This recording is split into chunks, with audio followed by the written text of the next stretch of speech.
21 जून को अंतर्राष्ट्रीय योग दिवस है। योग दिवस से पूर्व आज मुख्यमंत्री निवास पर योगाभ्यास किया गया। मुख्यमंत्री भजनलाल शर्मा ने विद्यार्थी और सुरक्षा कर्मियों के साथ योग अभ्यास किया है।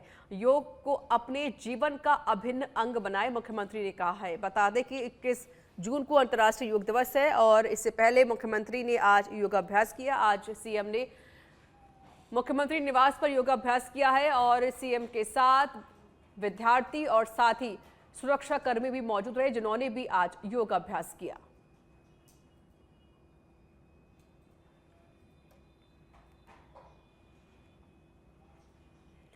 राजस्थान में प्री मानसून की बारिश जारी है। आज भी 26 जिलों में बारिश का येलो अलर्ट जारी कर दिया गया है। बता दें कि सोमवार को जयपुर, अजमेर, कोटा सहित कई जिलों में भारी बारिश भी हुई। प्रदेश में बिजली गिरने और डूबने की घटनाओं में 5 लोगों की मौत हो गई।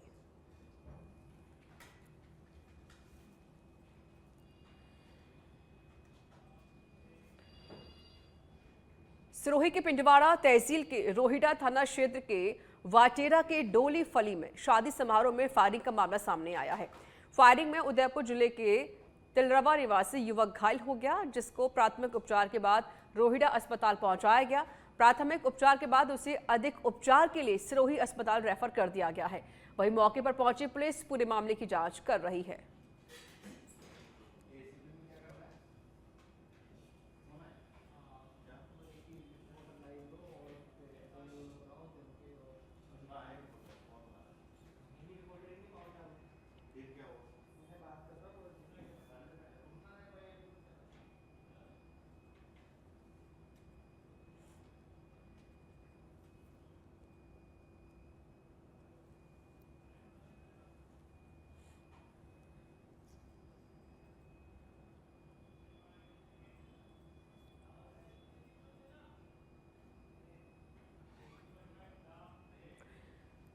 यात्रियों की सुविधा के लिए ट्रेन में डिब्बों की अस्थायी बढ़ोतरी की गई है। बता दें कि 2 जोड़ी ट्रेनों में एक अर्थ एसी श्रेणी डब्बे की अस्थायी बढ़ोतरी की गई है। तो बड़ी जानकारी आपको दे रहे हैं।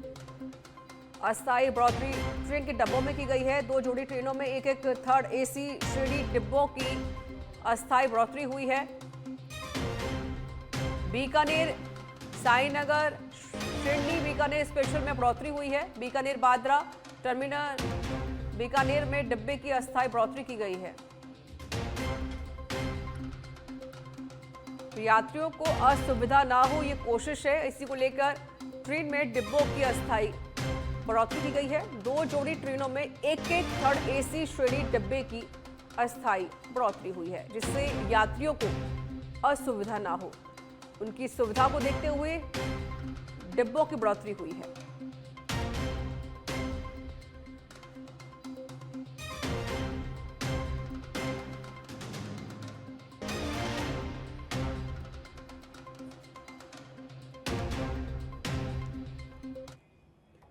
खबर सीकर के लक्ष्मणगढ़ उपखंड क्षेत्र से है, जहां के बलारा थाना पुलिस और सीकर डीएसटी टीम ने संयुक्त कार्रवाई की है और बिदासर गांव के पास नाकेबंदी के दौरान 9 किलो 536 ग्राम अवैध डोडा पोस्त जब्त कर लिया है। आरोपी युवक मौके पर बाइक छोड़कर फरार हो गया। दरअसल पुलिस की मुखबिर से सूचना मिली थी कि बाइक सवार युवक अवैध डोडा पोस्त लेकर जा रहा है, जिसके बाद टीम ने नाकेबंदी कर कार्रवाई को अंजाम दिया। फिलहाल आरोपी युवक की तलाश की जा रही है।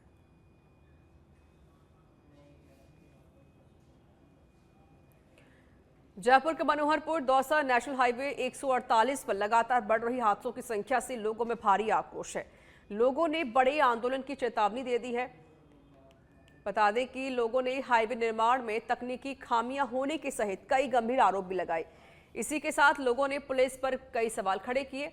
हाईवे पर 1.5 वर्ष में 250 से अधिक हादसों में अब तक 75 लोगों ने अपनी जान गंवाई है, जबकि 300 से अधिक लोग घायल हुए हैं। स्थानीय विधायक महेंद्र पाल मीणा भी हाईवे को लेकर केंद्रीय मंत्री नितिन गडकरी से मिल चुके हैं। नेशनल हाईवे मनोहरपुर दौसा का जो आप स्थितियां देख रहे हो कि लगातार एक्सीडेंट हो रहे हैं, लगातार दुर्घटनाएं हो रही है और इतनी भयंकर दुर्घटना हो रही है, भयावह स्थितियां हो रही है।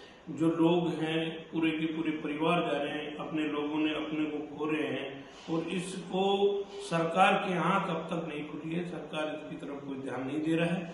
जल्दी से जल्दी सरकार इसकी तरफ ध्यान दे, ताकि जो अपने लोगों ने अपनों को खोया है उनको खोने का दुख को समझते हुए इस नेशनल हाईवे के जो अलाइनमेंट है, इनकी स्थिति है, एक्सीडेंट होने के कई कारण हैं, उन कारणों को दूर करने की भी कोशिश करें, ताकि जल्दी से जल्दी इसका समाधान हो सके, 4 लाइन रोड बने।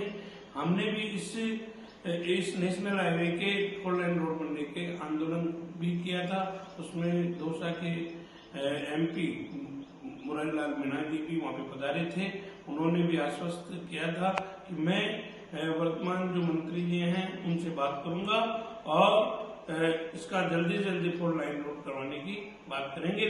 Dausa Manoharpur mega highway NH 148 पर आए दिन दुर्घटना होती है। इसका मुख्य कारण है कि सड़क में डिवाइडर नहीं है। दूसरा कारण है कि घुमावदार मोड़ है। तीसरा कारण है तेज रफ्तार से चलते वाहन जिन पर कोई कंट्रोल नहीं है। चौथा कारण है सड़क पर गति सीमा के कोई संकेतक बोर्ड नहीं है।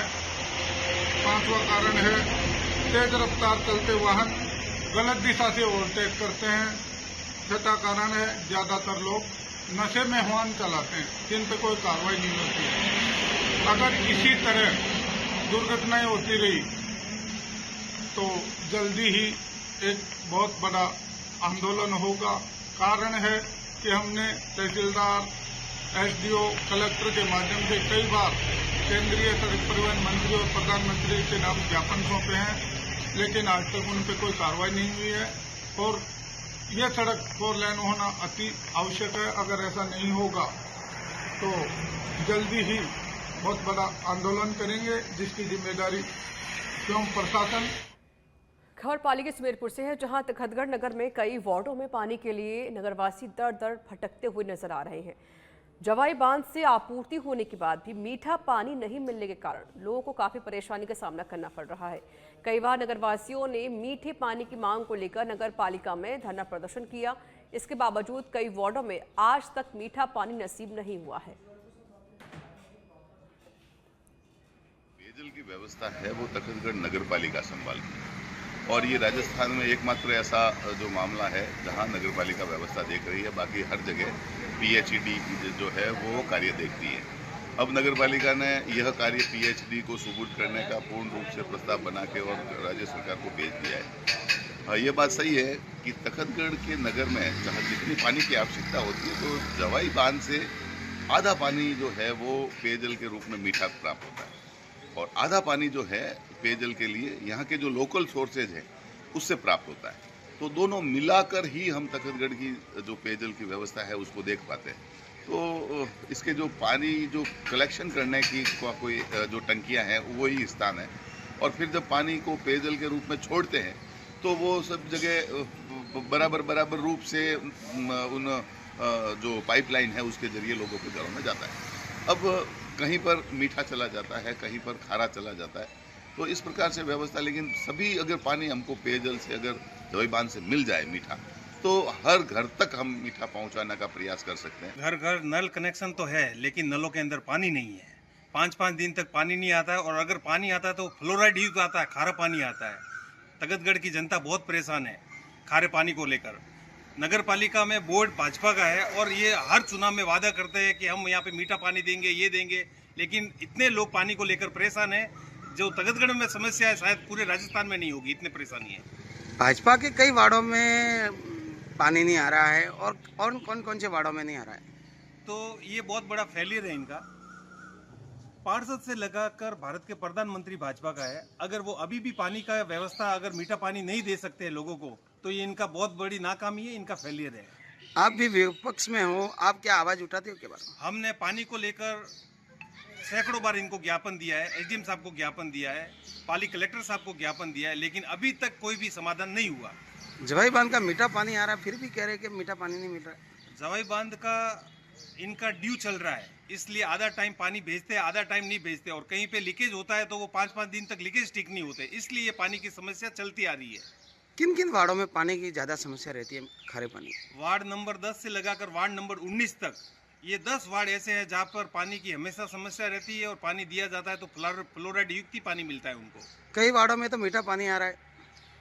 आधा जहाँ पर जवाई की लाइन ज्वाइंट की हुई है वहाँ पे लोगों को पानी की जरूरत में अल सवेरे ही लाइनों में लगना पड़ रहा है। मैं खुद एक वार्ड नंबर 17 से जनप्रतिनिधि हूँ, लेकिन क्या करें, मैं खुद सुबह लाइन में लगा हुआ हूँ। मुझे अभी तक मेरे 12 बंदी का पानी भी नहीं मिला है। ये 35 लीटर का कैन लेके आया हूँ। तो पालिका प्रशासन को देखना चाहिए कि जहाँ भी पानी का संकट है उनको दुरुस्त करना चाहिए। पाइपलाइनें पुरानी है, बरसों हो गए, लेकिन बदलनी है, जगह जगह लीकेज है, इस वजह से पानी पर्याप्त नहीं मिल रहा लोगों को। इस समस्या को लेकर आपने नगर पालिका प्रशासन को कोई अवगत कराया था? कई बार हम पालिका अधिशासी अधिकारी महोदय जी, पालिका चेयरमैन और जल शाखा जो संभाले उनको कई बार अवगत करवाते और फ़ोन भी करते, लेकिन उनका कोई रेस्पॉन्सिबल भाव नहीं है। नगर में पानी की समस्या किन किन वार्डों में ज़्यादा रहती है? ये लगभग ये खासी आवास, दोहरा आवास, ये राम का आवास, इस मोहल्ले में अधिकतम ये समस्या रहती है। खेड़ावास में भी मीठा पानी नहीं आ रहा है। बिल्कुल। मैं वार्ड नंबर 5 का पार्षद हूँ। 4 नंबर, 5 नंबर और इवन कि 6 नंबर तक भी खारा पानी आ रहा है। और ये सब तकनीकी कम से कम टेक्निकली जो आदमी है ना, जो काम करते हैं, हमारे यहाँ कोई जेईएन और एईएन तो है नहीं, लेकिन जो भी आदमी है, खड्डा खोदने वाले, पाइपलाइन जोड़ने वाले वगैरह, तो वो टेक्निकली नहीं होने की वजह से ये सब जगह ये पानी पहुँच नहीं पाता है। और वैसे भी जवाई से जो पानी मिलता है ना, वो तखतगढ़ नगर के लिए पर्याप्त नहीं है। नहीं तो आप 4 साल में क्या काम किया? मीठा पानी जनता को नहीं दे सकती वार्ड वासियों को? 4 साल में लगातार हर मीटिंग में हम ये बात उठाते रहे हैं और मैंने कम से कम 4, 5, 6 मेमोरेंडम भी दिए हैं कि भाई मेरे वार्ड में खारा पानी आ रहा है, खारा पानी आ रहा है।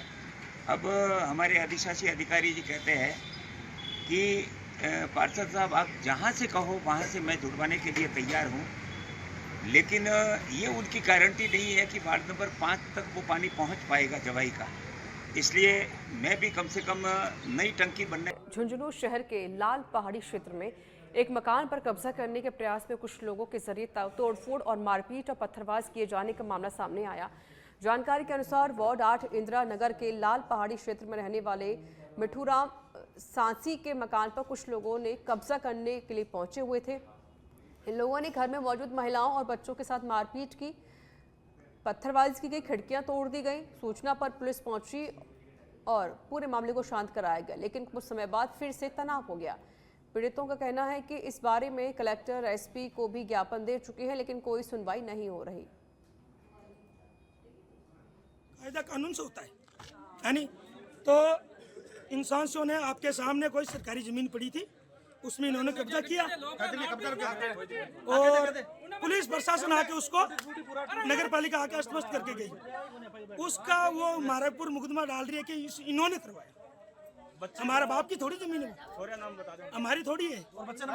और आज 8 साल के बच्चों को मारा, उसकी जमीन भी है, उसका प्लाट भी, उसकी कुछ नहीं कह रहा। छत्तीसगढ़ के रायपुर से खबर है, जहां नगर निगम ने सार्वजनिक नाले में दुकान का अपशिष्ट बहाने और गंदगी फैलाने पर एक मांस की दुकान को सील कर दिया। दरअसल नगर निगम को इसको लेकर शिकायत मिली थी, जिसके बाद टीम ने यह कार्रवाई की। इधर नगर निगम की टीम ने एक कपड़ा दुकान को अवैध पाटा बनाकर सफाई बाधित करने के चलते सील कर दिया है, जबकि 5 दुकानदारों पर 12,000 रुपये का जुर्माना लगाया गया।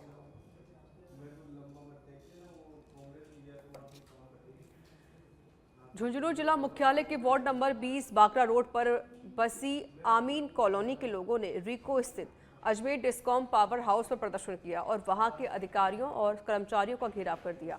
वार्ड की निवर्तमान पार्षद कुसुमलता और सामाजिक कार्यकर्ता के नेतृत्व में पहुंचे वार्ड वासियों ने बताया कि अमीन कॉलोनी के करीब 300 घरों के लिए अजमेर डिस्कॉम ने सिर्फ एक ही ट्रांसफार्मर लगा रखा है, जिसके कारण दिन में भी बिजली की आवाजाही लगी रहती है, तो वहीं रात को 12 बजे के बाद आए दिन फ्यूज का फॉल्ट आता रहता है। वार्ड नंबर 20 बाकरा रोड आमीन कॉलोनी में लाइट की बहुत ज़्यादा प्रॉब्लम हो रही है, क्योंकि बसासत है वो बहुत ज़्यादा है और वहाँ पे एक ही ट्रांसमीटर से काम किया जा रहा है। लेकिन यहाँ पे वो बहुत बार एप्लीकेशन लगा चुके हैं, विद्युत विभाग में बोल भी सके हैं, लेकिन इन लोगों ने कोई कार्रवाई नहीं किया। आज पूरे समस्या तो हमारे आमीन नगर वार्ड नंबर 20 बाकरा रोड से अटके है। उसमें बिजली की 2-3 साल से बहुत ज़्यादा परेशानी थी। एक ट्रांसफार्मर पे 60 बीघा कॉलोनी यानी 300 घर चल रहे थे। शाम को 9 बजे बाद के अंदर वहाँ पर यानी कि पंखा कूलर की बात अलग है, बल्ब भी जो होता है ना वो डिम हो जाता है।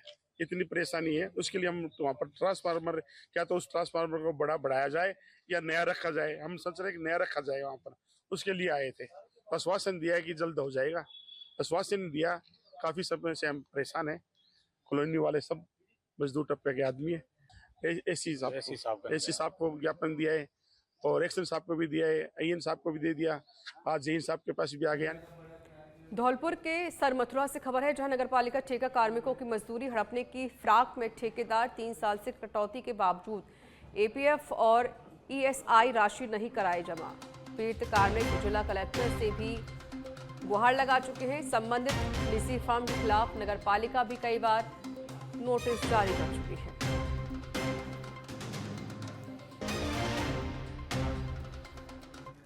जो संविदा पे कार्मिक लगे हुए हैं, जो एजेंसी है धौलपुर की वो काम कर रही है, उसके मार्फत हमारे यहाँ कर्मचारी लगे हुए हैं। उन कर्मचारियों के ईएसआई पीएफ दिलाने के लिए हमने उस एजेंसी को 3 नोटिस जारी किए हैं और उन 3 नोटिसों में हमने उसको पाबंद किया है। झुंझुनू के नवलगढ़ से खबर है, जहां बलबंदपुरा फाटक के पास सड़क हादसा हुआ है। लोक परिवहन बस के पीछे से टकराई है स्लीपर बस। हादसे में आधा दर्जन यात्री घायल हो गए हैं। घायलों को नवलगढ़ के जिला अस्पताल में भर्ती कराया गया है, जहां उनका इलाज जारी है।